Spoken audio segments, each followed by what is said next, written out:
Philippe Rosinski. I'm happy to meet you in front of my cameras. Thank you very much for finding your time. Thank you, Peter, for inviting me. I look forward to our conversation. When I took your book to my hands, my first impression was, wow, this is the man who solved one of the biggest questions of temporary world, how we can understand each other across the cultures. Do you feel yourself like this person, like the man who solved this problem? Well, that's very kind of you to say something like that. I wouldn't have that pretension, but there is a big ambition, I have to say, with coaching across cultures. And the ambition is indeed to help people make the most of their differences. Today, one of the issues I find is that you have a lot of conflict, a lot of misunderstanding that are associated with cultural differences. That's it. The good news is that cultural differences, in the broader sense, could be a richness. But it's not enough to just say that cultural differences are a richness. You need to do something to deploy the richness in that diversity. And coaching across cultures is precisely about helping to do that in a very pragmatic fashion. So I think it does have potential. It could be useful in society today, it is, but there is a lot more that could be done. It's still not so well known, I have to say. You know, I'm sure that already now, this is very good and very important news for everybody. Well, there is some way how we all can understand each other. Wow, that's great. And what is it built on? It's built on that there are some things that we all people have in common. It's if you ask about the theory, really what I've done here is build upon the work of many interculturalists, Kluckhohn, Strothbert, Hofstede, Edward Hall, many people who have described cultural differences. And what they've noticed is there are cultural differences, but they're focused primarily on national differences. And part of that work that has been done by many interculturalists was, I would say, I'm simplifying a little bit, but it was to compare nationalities, saying the French are like this, the Americans are like that, the Brits are like this. And for me, what I've done is build upon that work, but more to have a vocabulary to describe cultural differences in a broader fashion. So to say some people tend to communicate, let's say, more directly, some people more indirectly, I'm less interested in saying that all the French are like that, all the Americans are like that, but I want to use a vocabulary just to describe our reality and to convey the sense that all these cultural differences are in us, potentially available to us. So if I've been brought up to prefer a form of direct communication, for example, I still have the possibility to communicate indirectly as well, and I can learn that from people from different cultures. But my invitation, didn't mean to interrupt you. No. But my invitation is really to say we all have some biases, but we all also have an opportunity to learn from others and enrich our own cultures by learning from others. So it's all in us, but it's a matter of unfolding, if you'd like, the cultural potential that resides in all of us. And when we do that, not only do we broaden our cultural repertoire, we have more options available, different ways of thinking, different ways of communicating, different ways of managing time, of organizing ourselves.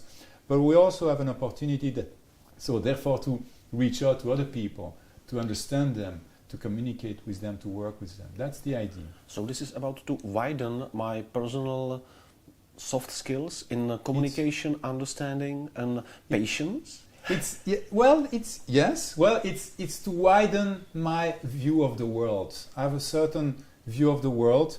We've all been brought up with certain set of behavior, certain norms, certain values, and this is great. But what we find is that when we are in a different context, those norms, those values that may work for us become limiting. And the ambition of coaching across cultures is to invite us to reflect upon ourselves. What are our values, our norms, our assumptions? Is that working for us? Is that working for people around us? If so, we shouldn't change anything.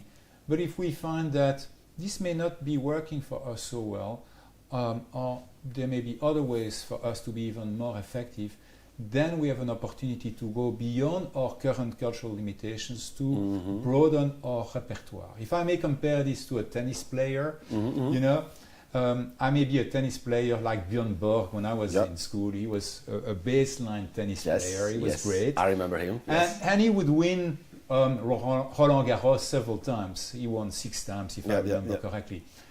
But he also learned to go to the net. That was not his preference, but he learned to do that as well. So he was able to win at Wimbledon as well. So he basically broadened his repertoire. He had more options available to him that allowed him to be an exceptional tennis player. Yes. What I'm saying here is oftentimes I notice people have a narrow or static view of their identity. I'm like this, I'm not like that. And excuse me, I will never do the things like that. I'm sorry, I'm the straight man. I every time say the thing straight. Yeah. Don't try to push me and change my personality. This is what you have on your mind.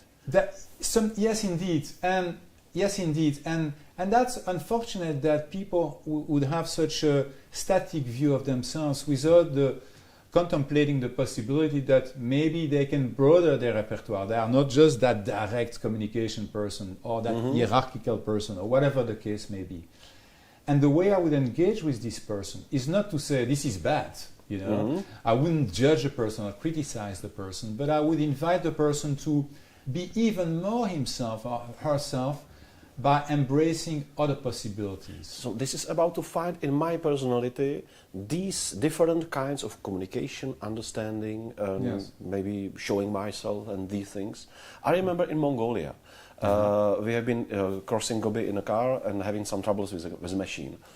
We found a girl, just entering the girl, and the Mongolian driver with us, he told us, don't be in a hurry, take time.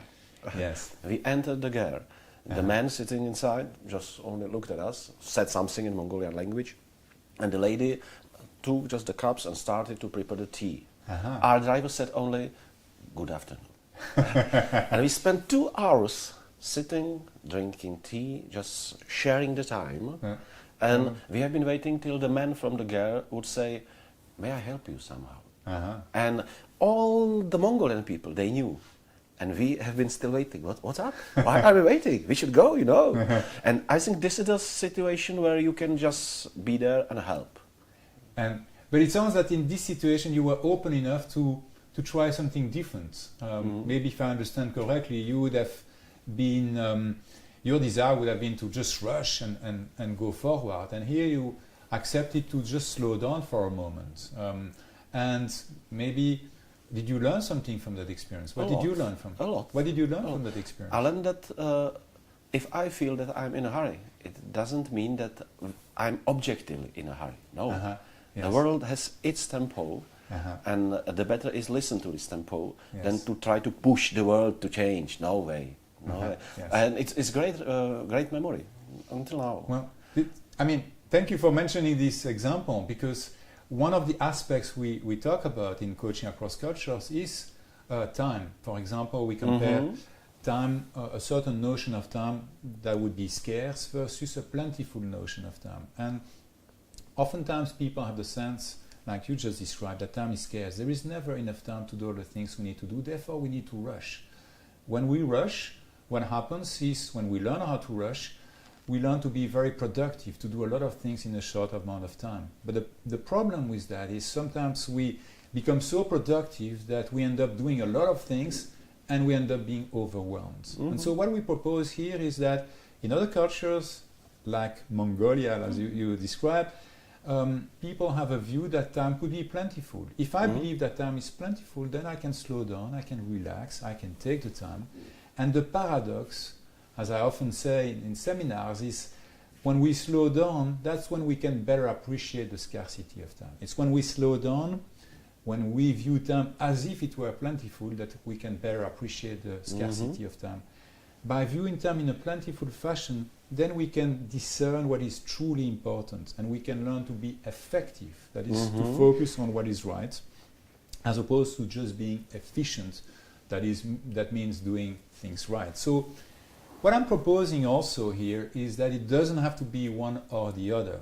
By, we play on the paradoxes. By slowing down, then we can discern what is truly important and we can appreciate scarcity better. Wow. And in a practical way, we can learn to be both effective and efficient. So we are still productive, but we pay attention to where we spend our time, and we make sure that we spend our time and our life on what truly matters, and that we end up also making sure we take the time to drink that cup of, was it tea or coffee, and just relax and enjoy the relationship as opposed to always rushing. So this example you gave is just an illustration of what we can learn from different cultures, but that assumes that you have that openness, the desire to learn from other cultures, and that's what we try to also propose, to invite people to have that openness. That is very important, that I'm traveling around 25 years around all the world, but doing films. So my job is to try to understand them, to try to understand their time, their values. But when a businessman is on his way, for example, he knows, well, I have 4 days. Yes. After 4 days, I must be back. I don't have the time. And my boss, he will ask me. So it's very difficult then to find the patience, the and path. yes, it's very difficult. And so a lot of people end up just rushing, doing a lot of things, but not necessarily doing the things that matter. So I would say even for it's even more important for these big executive CEOs who are very busy, and I work with a lot of these people who don't have much time. It's even more critical, I would say, to be very mindful of how they are using their time, to make sure they use their time effectively, and also to make sure that they take time for themselves to recover, to recuperate, so they don't end up just burning out, either themselves or people around them. Recuperate, this is the great word for that. That's good. Yes. That's very good. That's another cultural difference. We talk about stability versus change. Some people are always into a changing mode. Yes. And may not appreciate the need for some stability. Stability being the time to recuperate, the time to consolidate. If you only change all the time, you risk building castle in the sand, something that is not going to last. So here's again a paradox. If we want to change and be successful in change, we also need some stability. And what this means is, in fact, we are promoting a form of a certain vision that is inclusive. So we are not saying those who prefer stability are bad guys. Those are the ones resistant to change. And I may alienate them. If I say that, I'm going to alienate them. I say, you love stability, that's great. We need stability as well. So we appreciate your qualities. How can we combine this with change so we have the best of both worlds together? We can learn from each other, and we can promote a form of unity in diversity where, it's not just about change or about stability, but it's a combination of both. I'm impressed how complex is your style of coaching, because it's not only about, just learn some skills and some local habits and go on. It starts in inner space, to find my balance, to find my real mission, then understand why I'm going there, and then understand why these people are the best one to meet and to cooperate and to find the way. Start to value these people. This is a long journey, long inner journey, to be so balanced, so balanced. That's it. It is. Well, thank you for saying that. It is a lifelong journey, and in fact, the form of coaching that I'm promoting, I call it global coaching. It's a coaching that calls upon multiple perspectives, and you mentioned some of these, without maybe realizing this, but reflecting of what is your purpose, what is truly important to you. I would mention this as the spiritual perspective, and that's very important indeed. If we want to have a life that is purposeful, that is fulfilling for us, and that is inspiring for others, it's interesting at least, to be aware of what is our purpose, what is important to us. That's only one of the perspectives, but to be an executive today, to be a professional today, to be a human being today, there are different challenges, complex challenges that we face. And so in global coaching, we are looking specifically at 6 perspectives to help people develop and grow. And these perspectives range from the physical all the way to the spiritual. If I may explain this just in a moment. The physical perspective is just a realization that being in good shape, in good health, is really a blessing, and we cannot take that for granted. Particularly if we want to work and have a lasting contribution, taking care of our health in a proactive fashion through nutrition, through physical activity, through sleep as well, is important. So, and that's very much a part of the coaching approach that I call global coaching. All the way, so the physical, all the way to the spiritual, looking at our purpose. We are also looking at psychology. Psychology, there are different areas within psychology, but it's about understanding yourself. It's about understanding your motives. It's sometimes very difficult to face ourselves. Well, facing ourselves, building a healthy ego, being confident without being not arrogant. the ego, but be able to watch it from another point of view. That's as well. So something. that involves self-awareness, awareness also of the fact that we may have certain preferences, others have different preferences. How do we appreciate those differences, which are not necessarily cultural, but differences that we can be born with? How do we appreciate also our unconscious motives? Sometimes we don't even realize that we have these unconscious motives, or that other people have these motives, and we may be surprised by some apparently irrational behaviors. If we have some awareness about what may be driving some behaviors, we have some more clues to deal with those situations. So psychology, there is a lot that we can learn that can be very helpful. I would say most of all to build constructive relationship with other people, healthy constructive relationship with other people.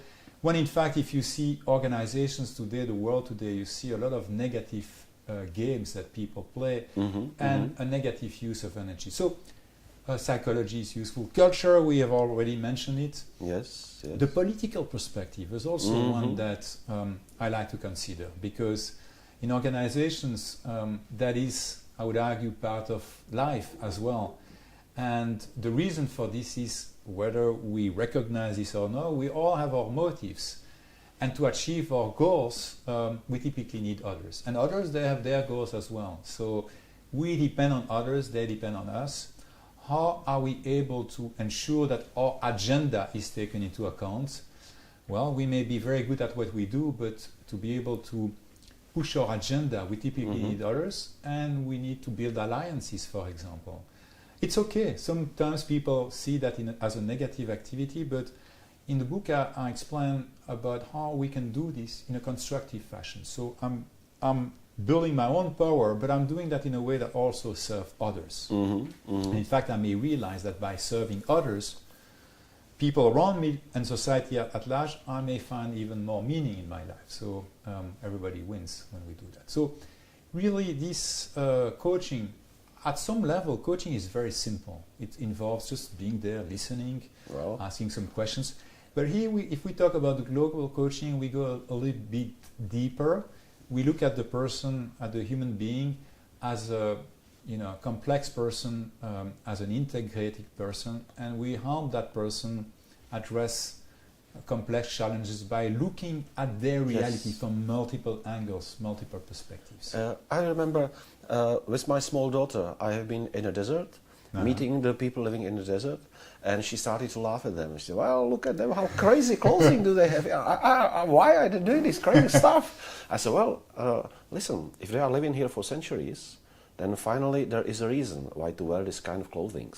Maybe we are funny persons, we are the clothes, not them.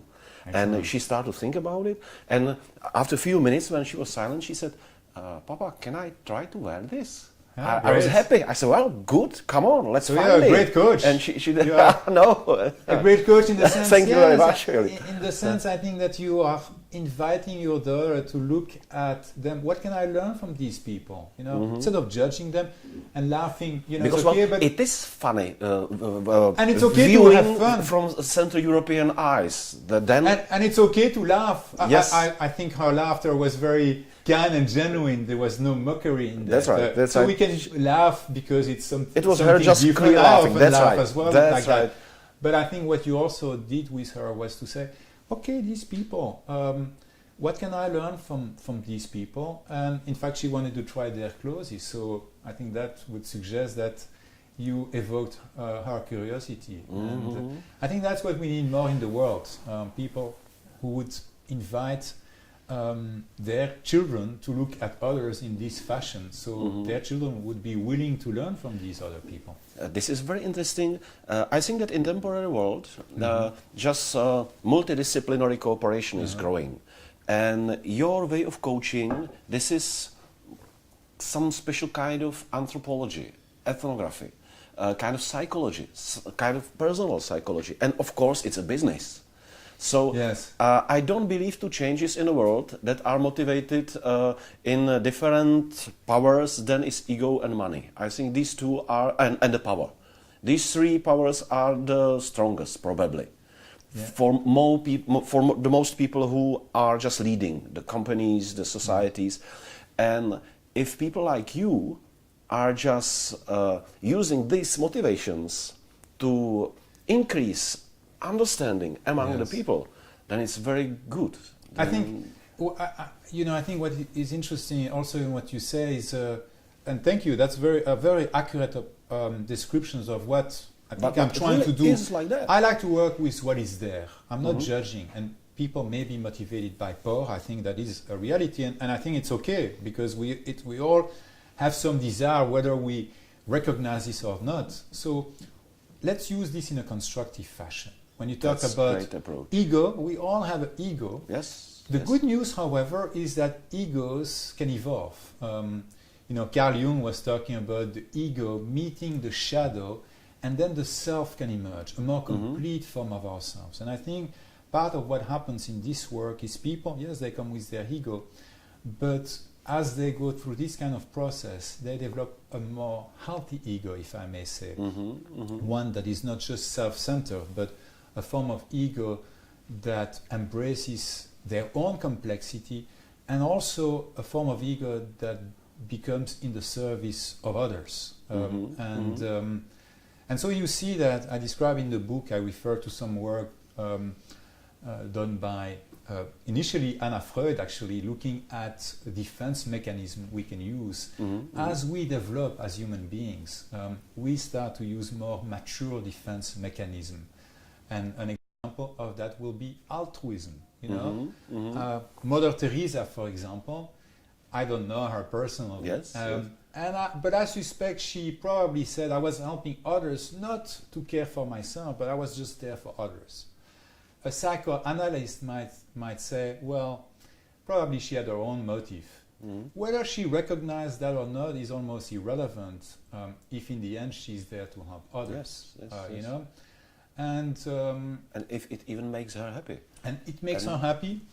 If she doesn't see that she got something from that, that's okay. This is another moment to recognize the sense, the meaning of my mission, to so identify myself with that. That's right. And I mean, I describe other form of defense mechanism that we can have, but as we grow as human beings, we start to use more mature defense mechanism, like humor. I mean humor as opposed to mocking people, but we start laughing at ourselves as well, not taking ourselves too seriously. If I want to be wise, I cannot take myself too seriously either. I can appreciate, the fragility of my human condition, the fact that we all share some universal challenges. I may be on the top of the world one day, a big shot, but I know that tomorrow something else may happen, and I'm able to laugh at that. I'm able to laugh at my own mortality, with giving up the notion that I'm going to be immortal. This is another very important moment to let my mortality enter my thinkings, my being. This is another very important point. This is that's part of the, I would call the spiritual perspective. For me, also involves looking at some of the existential themes that we all face, and that involves learning from different religions, different philosophers that have given us useful information. So one psychologist I mentioned is Irvin Yalom, for example, who looks at the existential challenges we face, and that is one of them. And oftentimes he notice I have the same experience, that people may be in denial of that. The problem is if we are in denial of that reality, paradoxically, we may not live life to the fullest. When we appreciate that our time on earth is limited, then we can give ourselves the permission to make the most of this time. Every moment. We can value every day. moment, be more mindful of the way we use time. Which leads me maybe to one remark connected to what you said earlier. Global coaching is, I have to say, challenging. If you thought that, hey, I'm going to learn this very quickly, that's not going to be the case. But it's also very exciting because it's a lifelong journey. Oftentimes what I've noticed today, one of the problems is that people tend to be very specialized in one area. And with global coaching, the invitation is that we learn from multiple disciplines, that we are not just stuck with one discipline, that we open up to what we can learn from different disciplines. So global coaching, the ambition is to integrate learning from various disciplines. And my own journey, I guess I'm doing this also for a selfish reason. I'm also, I think like you, a curious person. And I don't want to just be, how do I say, in a box, being specialist in that one area. I want to continue learn, but I think there is a need today, if we want to address the complex challenges that we face, we cannot do that by just looking at reality from one perspective, one specialist perspective. We need to all learn to open ourselves to different cultures, different disciplines, and to call upon the lessons from these disciplines to shed light on some of the challenges that we face today. And so that's the journey here. We are never going to know everything, of course, but what matters is to advance on that journey. You know, sorry. No, that's what I wanted to say. What is very interesting, we started to talk about, well, business coaching, and after a few minutes we are talking about existential questions. It's every time somehow connected. It's all connected because, it's all connected.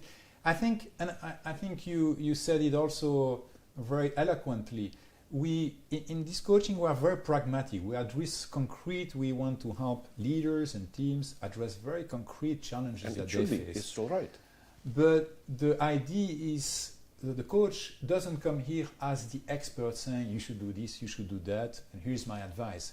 What we do is really help to unfold the potential that this leader has, that this person has, to help him develop his own capacity to look at his or her challenge in a different way, to find a different way to communicate with his or her colleagues, to basically deploy the resources that are in that person so he's better equipped to address the challenges that he or she faced. And the assumption here is that we all have amazing potential, but we use typically a small portion of that. And it is our role as coaches to just help to deploy that. We act as facilitators. That is very much needed, I think, in the world today. That definitely, yes. I 100% agree. And in school, I don't know how it is in the Czech Republic, but in Belgium and in many countries where I've been, we learn a lot of interesting things in high school. We learn about physics, we learn about mathematics, we learn about literature. What we don't learn so much yet is understanding ourselves, developing healthy relationship with others, inner dialogues, yes, becoming more, taking more responsibility for our lives, understanding what it takes to become more responsible, to build healthy relationship with others, to find meaning in our lives. Those topics, how to make the most of diversity. Yes, we don't learn that typically, and that's unfortunate. I think there is an opportunity really to learn that at an early stage, and I think when people will do that, and there are some examples where this is starting. I had a chance to do this with a school in Japan. This is still an exception. I think there are lots of promises that we can help to build a better world. Really. I'm sure that these topics, subjects, are really missing at schools because so-called primitive tribes, they have it as an oral teaching.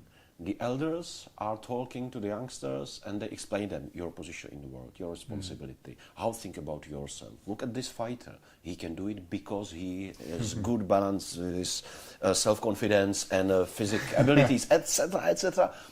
And we are usually missing it in Western world, or how to say it, in Europe. Absolutely. I think so.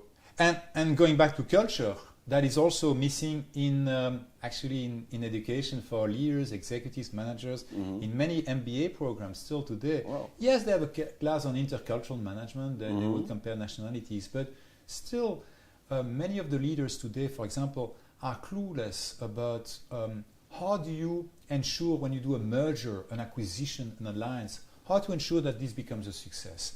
The failure rate is just tremendous. That is causing human suffering, financial loss, and yet, you know, when people learn how to coach across cultures, they have no means, tools, clues on how to ensure that when two companies come together, they are able to leverage those differences and turn that into a success. Yeah. I mean, but many leaders have not learned that yet, and that's This why is the we have space had where this to grow. seminar here in these 3 Yes. days, and I have to say for many of our participants, including very senior executives, we had some CEOs here, it was, I have to say, a revelation for them, Okay. because they hadn't learned that in school somehow. But I'm definitely sure that in any moment of life, if you are the first man who can stop them and let them to face themselves, and all these moments you mentioned is very important for their personal life as well. Yes. It's not only about just business coaching; it's about just personal handling with life. Yes, exactly. We are a whole human being. I don't think we can be very effective if we just pretend we are going to address the business aspect, but we don't want to talk about you as a human being. You know? We are here with our emotions, with our issues, and if the coaching sessions cannot be a place where people can discuss that, then it's not going to be so effective. Which is why, by the way, when I would coach executives, it's fully confidential. It's important to have a space where they can be very candid. They know that they have in front of them somebody who is not going to judge them, who is there as their ally, who has their best interest in mind, and they can speak very candidly. That actually rarely happens that we have that opportunity. Please, can you tell me, Philip, if I have correct information, but now I'm in doubt of that, you started as an engineer in Silicon Valley, is it right? It is right, yes. Please tell me a few words about your journey from Silicon Valley, where I would expect some narrow-minded, number-filled people, till so wide and... Well, but that is, you know, but that exactly the issue. When I started, if I go back to high school in Belgium, you had to choose between more of a scientific studies and the more of the humanities, and I didn't like to have to make that choice, to be honest, to be in one box. You were either studying mathematics and science, or either Greek and Latin. Yes. Latin I was able to continue to study, but it was one or the other. So I ended up studying the engineering, mathematics. I went to a polytechnical school in Belgium, then to Stanford University. I studied engineering.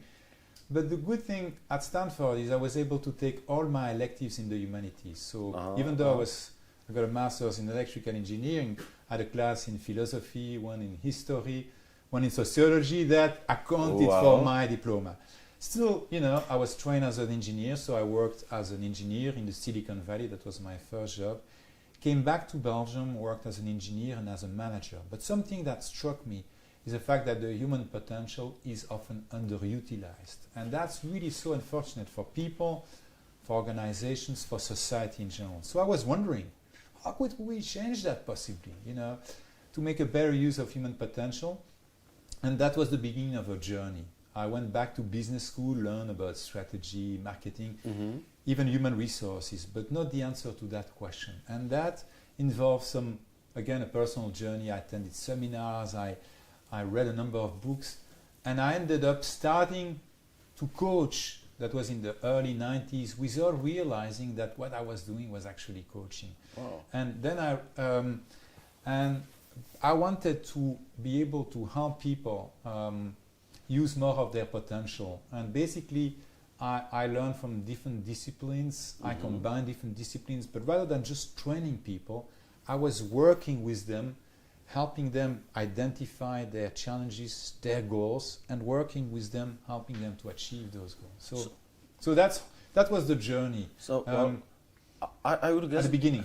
I would guess that even today you are still learning something. Yes, you guessed correctly.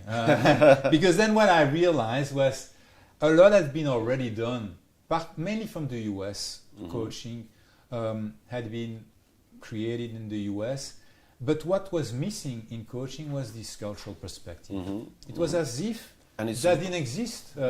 So they were not taking culture into consideration. So to give an example, I would see because I also did some coaching and training in the US, I would see at the end of a week with senior leaders, they were all dealing with the same issues, and they would say, I want to have more balance in my life.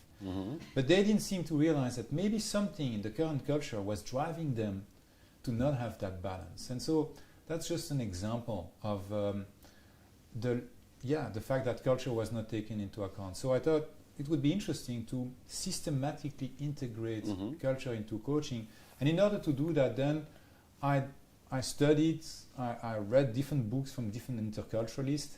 They had done some interesting work as well. But again, as I was saying at the beginning of our discussion, they were just comparing countries. I'm simplifying a little bit. And so I thought, how can we combine these two disciplines to create something I would call coaching across cultures that would serve both purposes of ensuring that when we coach people, we also help leverage the diversity, and for interculturalists to help go beyond just a national view and sometimes a static view of culture, to understand that cultural differences exist in different generations, different professions, there are all forms of differences, and to take that into account. And as I continued the journey, for me it was also about integrating more disciplines, the physical perspective, the spiritual perspective. That also wasn't part of coaching typically. So I thought it would be politics, interesting to include that as well. So we have something that is a more powerful approach than if I'm just looking from a psychological standpoint, and that I'm going to be very helpful if I know much about psychology, but I'm probably going to miss other important aspects. If somebody is stressed out, for example, yes, I may help the person give himself or herself the permission to take better care of themselves and so on. But doing some physical exercise could also help. Yes. And so that's great. That's the idea. You know what I'm now doing? I'm just I have my vision that you are talking with political leaders and helping them just to improve on that field. And I am trying to imagine that European leaders can find understanding. If they are interested, I'm open to work with them. At the moment, great. At the moment, I have to say I work more with less in the political area. I mean, nothing prevents me from doing that. It's just a question of I work with those who want to call upon my service or the service of my colleagues. And at the moment, it's mainly, I would say, organizations, not necessarily corporations. I've worked also with non-profit organizations, organizations. Less so politicians these days, but that may change. Who knows? It's very important to do your job on a field of business, definitely yes, because the leaders, the people who are just pushing the world forward are usually the businessmen. So it's very important to still be on that field. But I wish that maybe some politicians will sometimes, ask you. I don't mean, because I have a great deal of respect, by the way, for the complexity of the job, whether that is the job of an executive, the job of a politician. Sometimes I see people being critical, of politicians and not always realizing, the challenges that these people face. However, sometimes, when I see some political debates, I wish they would learn more how to engage with one another in a constructive fashion. I think that might be very helpful. And when you look at the world today, we need, whether we like it or not, we are all on the same boat. We need to collaborate with one another. That's right. And we might be more effective doing that if we learn how to appreciate and leverage the differences. And that is something that, even senior politicians, some of them have not learned to do that. So yes, I think there may be an opportunity here. But I have to say, as a coach, I'm very much dependent still on the coachee. She is the one doing most of the work. I'm only a facilitator. And if somebody is not willing to embark on that journey, that is a demanding journey, which implies I'm willing to look at myself, to question myself, that requires some courage, that requires some humility. Mm-hmm. Mm-hmm. And some people may say, I know it all already. I'm very successful. I don't want to go there. I don't want to question myself. If they are not ready to do that, well, I cannot do much, to be honest.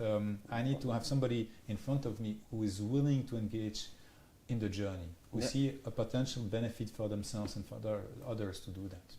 At the beginning, I thought that I'm meeting a business coach, and I think that if some Indian or any remote place living people have been sitting here with us, they would say that you are a shaman.